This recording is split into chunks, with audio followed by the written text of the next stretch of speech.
Sentinelle, que dis-tu de la nuit? La sentinelle répond, le matin vient et la nuit aussi. Si vous voulez interroger, interrogez, convertissez-vous et revenez. Isaïe 2, 11 à 12. Comprendre l'espérance de la seconde venue du Christ est la clé qui révèle toute l'histoire à venir et explique toutes les leçons futures. Il faut que la voix de la sentinelle fidèle retentisse partout. Le matin vient et la nuit aussi.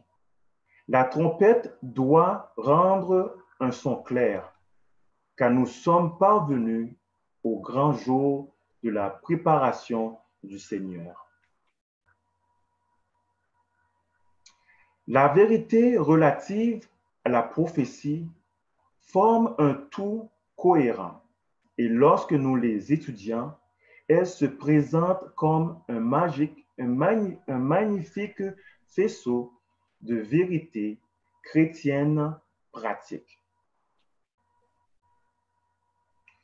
Tous nos exposés doivent vraiment montrer que nous attendons la venue du Fils de Dieu, que nous travaillons et prions en vue de cet événement.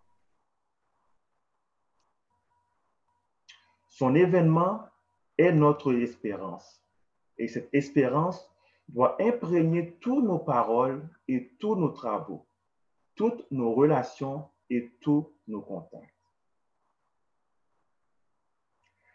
La seconde venue du Fils de l'homme est le merveilleux sujet qui doit être porté à la connaissance des humains.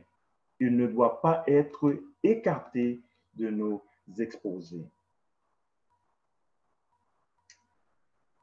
Les réalités éternelles doivent être placées devant les yeux de l'esprit et les attraits du monde apparaîtront tels qu'ils sont, aussi parfaitement stériles que la vanité.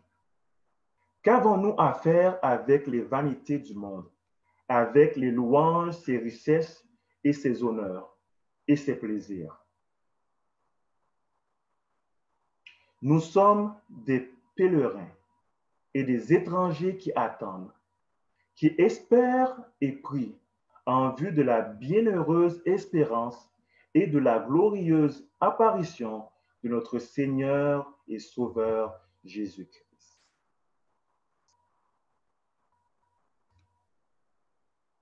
C'est tout?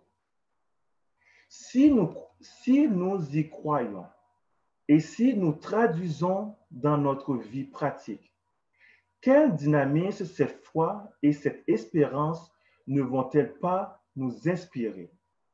Quel amour ardent les uns pour les autres.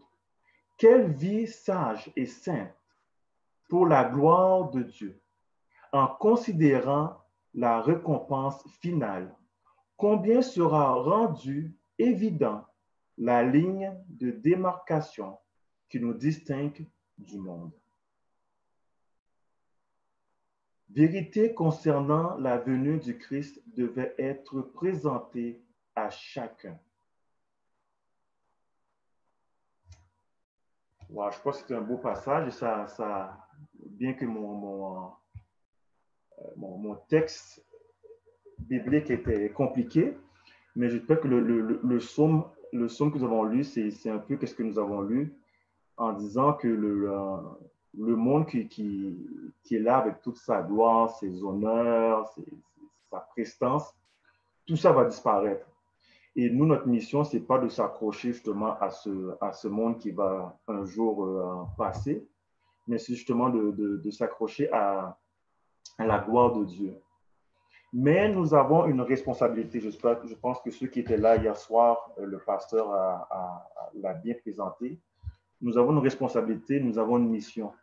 Nous devons justement prêcher cette bonne nouvelle du salut. Nous devons justement partager cette bonne nouvelle que Jésus a une récompense pour ceux qui marchent avec lui. Jésus a un ciel à partager pour ceux qui marchent avec lui. Et ces gens-là qui sont des fois perdus, confus, angoissés, mais ces gens-là peuvent être touchés par nous. Donc, nous avons une grande responsabilité et ce que nous demandons, nos prières pour ces temps de la fin, pour ces temps difficiles, devraient être demander à Dieu comment je puis être utile dans ce monde dans lequel que nous vivons. Comment je peux être ta voix, tes pieds, tes mains, afin que justement ces personnes-là puissent être touchées, afin que pas seulement nous, mais plusieurs autres personnes puissent justement avoir cette joie que nous avons malgré que les moments difficiles.